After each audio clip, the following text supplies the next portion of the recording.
program ever in the world at a university in environmental justice. It was really founded out of a vision from Dr. Bunyan Bryant, who was a faculty member here starting in the 1970s and was hired to actually create a program in civic engagement.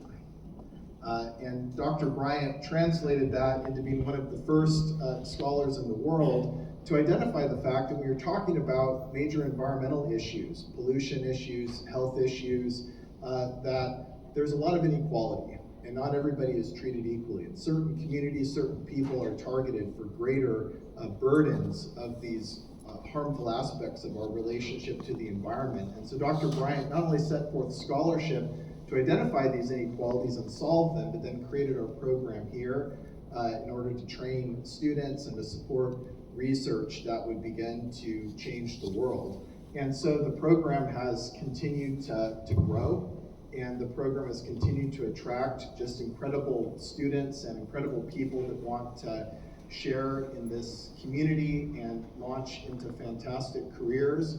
Over the many years, our alumni work in so many different sectors, in private industry, in government, in nonprofit. They start grassroots organizations, they work as community organizers, they work as leaders at the very top. And so it's really a distinguished alumni that we have here, and one that continues to support the new graduates as well, moving on into the future.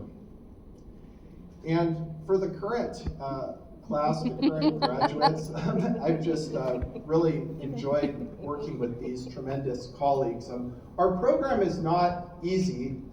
In fact, it's a really hard program. It's one of the harder ones at SEAS because we're not just in the business of training people with particular skill sets, but we recruit people that are really passionate about their values, and that's one of the main ways we select candidates. We're not just looking for people that had like the top grades and the top successes and those types of metrics, but we're really looking for people that have a certain value set, they have passions, and they really want to do work that changes the world. And so that means that for this class of 2025, not only did they excel in the classroom, but they were also, as part of their studies, working on projects that were directly benefiting and supporting and helping communities that are suffering from harm, but who also have tremendous knowledge and a better vision for the world.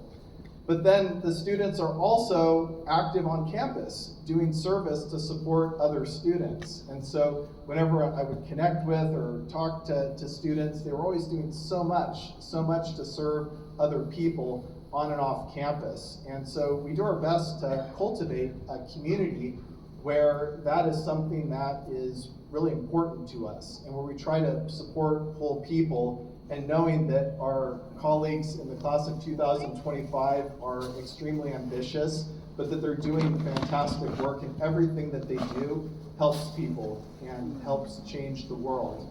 And so I'm really proud of you all, and proud to meet the family and the friends that are here in support of you. And for our program, we've been at this now for many, many decades, and it is really important to acknowledge the intergenerational aspects of this program in environmental justice. And I wanted to have share a couple of recordings that I got from some of the previous leaders who served as track leaders for the environmental justice specialization. And I think this is really important that there are the faculty in the specialization, but there are also the student leaders in the specialization. And the student leaders do a ton of work. They support the community life, and that in turn supports the learning and helps to launch people into their careers. And so two of the previous track leaders, some of you all know them from different interactions, sent recordings to me to share some of their sentiments. So one is Yi Wu, who was a tremendous track leader right after the pandemic. Yi really took the program from one that was trying to figure out what to do given how much had changed in the world, and really brought it back to life. And so Yi Wu, who's now a doctoral student in education at Michigan State University, sent me this recording. Greetings to the class of 2025 graduates of the Environmental Justice track, SEAS community members and loved ones. This is E. Wu, a former track leader who graduated in 2022. Congratulations on completing, or some would say surviving, this program despite all the uncertainty today. My wish for you is to be surrounded by people who share your values, passions, commitments, and dreams. We need you in this fight for environmental justice, now more than ever. Wishing you all the best in the next chapter of your life. Congratulations, class of 2025.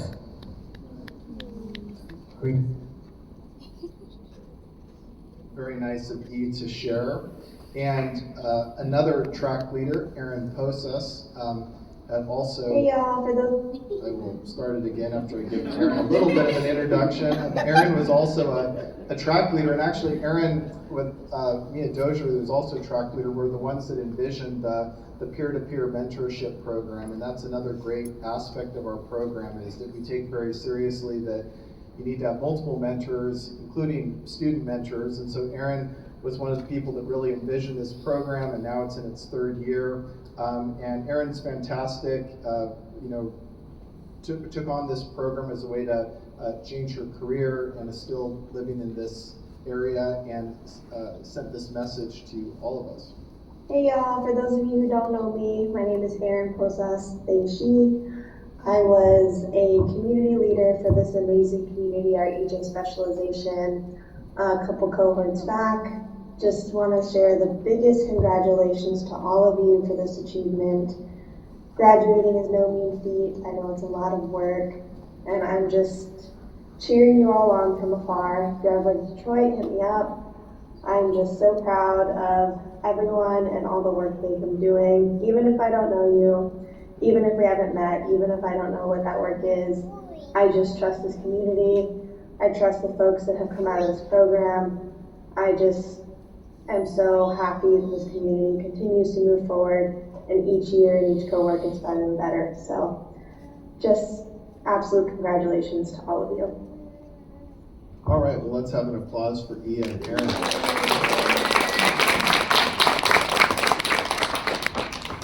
So we're going to invite some different folks up to share a few words, and the graduates will be part of that number pretty soon. But I'd like to give a couple of instructions. So the